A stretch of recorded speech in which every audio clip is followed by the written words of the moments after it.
حمد و صلات۔ سب سے پہلے تو مبارکباد کے مستحق ہیں آصف بھائی کہ جنہوں نے یہ بہت ہی خوبصورت محفل اپنے گھر میں سجائی۔ اللہ تبارک و تعالیٰ ان کا یہ محفل سجانا اپنی بارگاہ میں قبول و منظور فرمائے۔ دوسری بات یہ ہے کہ ان تمام باتوں میں آصف بھائی نے بھی کی، حافظ صاحب نے بھی کچھ باتیں کی، ان میں ایک بات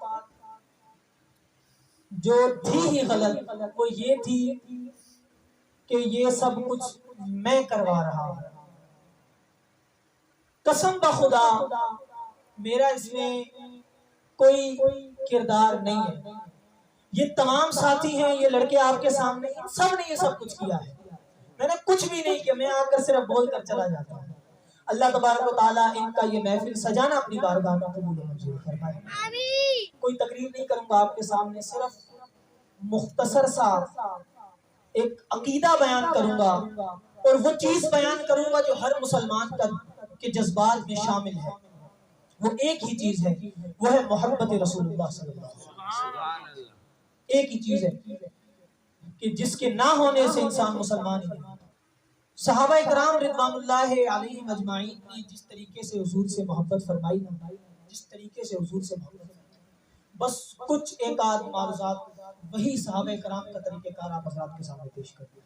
جو آیت کریمہ میں نے تلاوت کی ہے، حصول برکت کے لیے تلاوت کی ہے، جس میں اللہ تبارک و تعالیٰ نے ارشاد فرمایا لَقَدْ مَنَّ اللَّهُ عَلَى الْمُؤْمِنِينَ إِذْ بَعَثَ فِيهِمْ رَسُولًا، کہ مومنوں تحقیق ہم نے مومنین پر احسان کیا جن میں اپنا رسول مبعوث فرمایا۔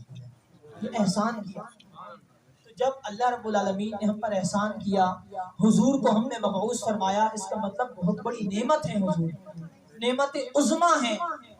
تو جب بہت بڑی نعمت ہمیں عطا کی گئی نا، تو پھر ہم نے اس کی قدر بھی کرنی ہے اور اس کا خیال بھی کرنا ہے، اس کی قدر کیسے ہوگی، اس نعمت سے محبت کرنا۔ اب محبت کیسے کریں، ہمیں کیسے پتا؟ تو وہ اللہ تعالیٰ نے قرآن مجید میں پیمانہ بیان کر دیا ہے بالکل کہ صحابہ وہی لوگ کامیاب ہیں جو تمہارے طریقہ کار پہ۔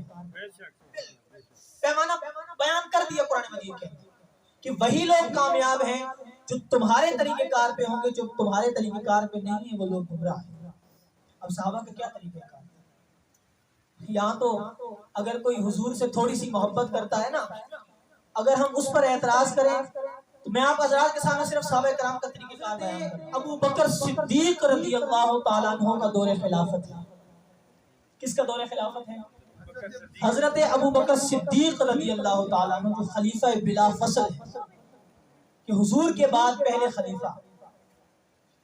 سب نے سنا ہے انہیں غار ثور کا وہ وقت میسر آیا، 3 دن 3 راتیں حضور کی صحبت میں بیٹھے، نہ کوئی اور تھا، صرف حضور تھے اور وہ تھے۔ 3 دن 3 راتیں گزاری۔ آپ کا دور خلافت ہے، سیدنا عمر فاروق رضی اللہ تعالیٰ عنہ آپ کے پاس آئے۔ کس کے پاس آئے؟ کس کے پاس آئے؟ حضرت ابو بکر صدیق کی بارگاہ، اور آ کر کیا کہنے لگے؟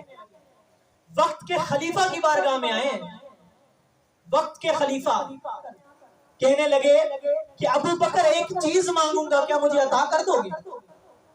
سیدنا صدیق اکبر نے فرمایا کہ اگر میرے بس میں ہوگی تو عطا کر۔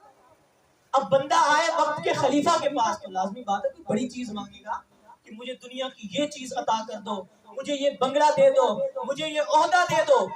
یعنی جو انسان کے دل میں جس چیز کی طلب زیادہ ہوگی، جس چیز کی اہمیت زیادہ ہوگی، وہی طلب کرے گا۔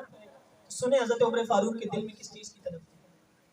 کہنے لگے کہ ابو بکر ایک چیز مانگتا ہوں، کیا عطا کرو گے؟ تو صدیق اکبر نے فرمایا کہ اگر میرے بس میں ہوگی تو عطا کروں گا، قربان جاؤں۔ سیدنا عمر فاروق نے کہا کہ ابو بکر جو تم نے 3 دن 3 راتیں حضور کی صحبت میں گزاری تھی، ان میں سے ایک رات مجھے۔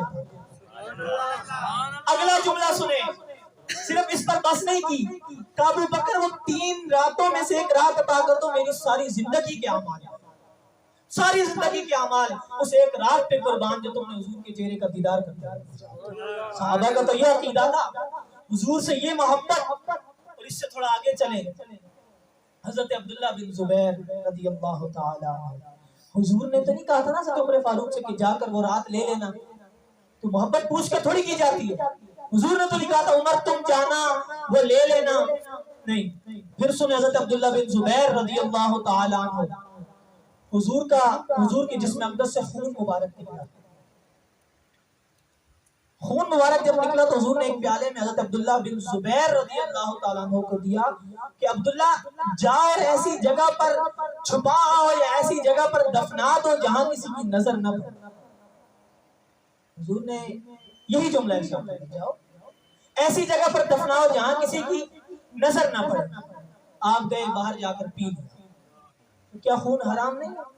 قرآن مجید سے نہیں ثابت. تو اب کیا کہیں گے؟ حضرت عبداللہ بن زبیر کو نہیں پتا تھا خون حرام ہے؟ کیا حضرت عبداللہ بن زبیر نہیں جانتے تھے؟ لیکن وہ یہ بھی جانتے تھے، وہ یہ بھی جانتے، وہ اس نور بشر کے جھگڑے میں نہیں تھے. ہر پاسے ایہو شور تھا، کوئی نور آکھے کوئی بشر آکھے، ہر پاسے ایہو شور ڈٹھا. اللہ والے گل مکا دیتی سہور ڈٹھا سہور. وہ نہیں جانتے تھے اس چیز کو، وہ جانتے تھے، لیکن وہ یہ بھی جانتے تھے کہ یہ خون وہ خون نہیں، پاک خون ہے. آپ نے جا کر پی لیا، واپس آئے. حضور نے مسکرا کر دیکھا اور حضور نے فرمایا عبداللہ خون دفنا آئے ہو؟ کہ یا رسول اللہ ایسی جگہ پر خون رکھ دیا ہے کہ وہاں کسی کی نظر بھی نہیں پڑے گی.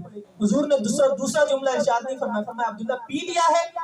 عرض کی یا رسول اللہ پی لیا ہے. ڈر کر کہا کہ حضور یہ نہ فرما دے کہ خون تو حرام تھا. ڈر کر کہا کہ یا رسول اللہ پی لیا ہے.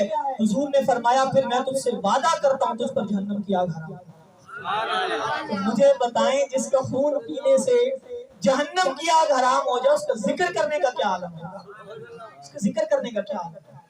یہ تو خون تھا. اب تھوڑا آگے چلتے ہیں. حضور کی رضائی ماں حضرت ام ایمن رضی اللہ تعالی عنہ، یہ حضور کی ایک رضائی ماں یہ بھی تھی، حضرت ام ایمن رضی اللہ تعالی. حضور بیمار تھے، حضور علالت کی دور میں تھے. تو حضور نے اپنا پیشاب مبارک ایک لکڑی کے برتن میں فرمایا. یہ میں کوئی چھوٹی موٹی کتاب سے نہیں سنا رہا، یہ میں بخاری شریف کی حدیث مبارکہ سنا رہا ہوں جو حضرت ام ایمن خود روایت کر رہی ہیں. حضور کی رضائی والدہ خود روایت کر رہی ہیں. حضور نے لکڑی کے برتن میں بول مبارک، تھک گئے ہیں بس کر دیں. حضور نے لکڑی کے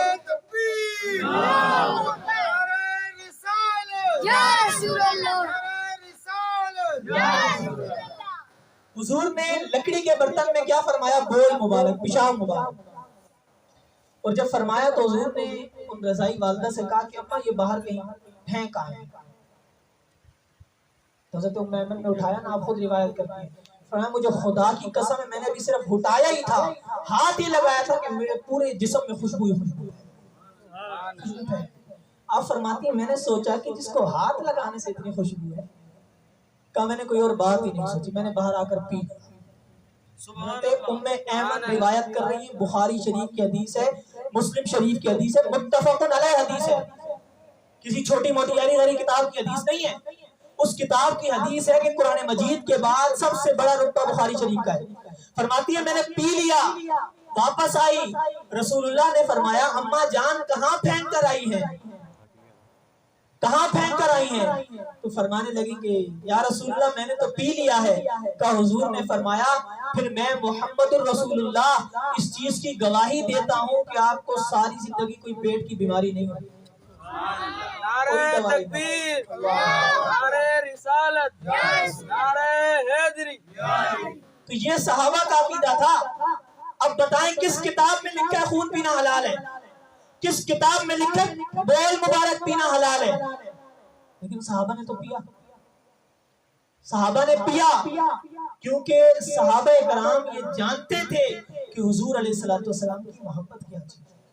صحابہ جانتے تھے کہ حضور بشر تو ہیں پر ہمارے والے بشر نہیں، حضور نوری بشر. پھر ایک آخری روایت، جنگ کا موقع ہے، جنگ ہو رہی ہے. ہاں تو کافروں نے نا اپنا ایک سفیر بھیجا کہ جا کر دیکھو مسلمان کس لشکر کے ساتھ آئے ہیں.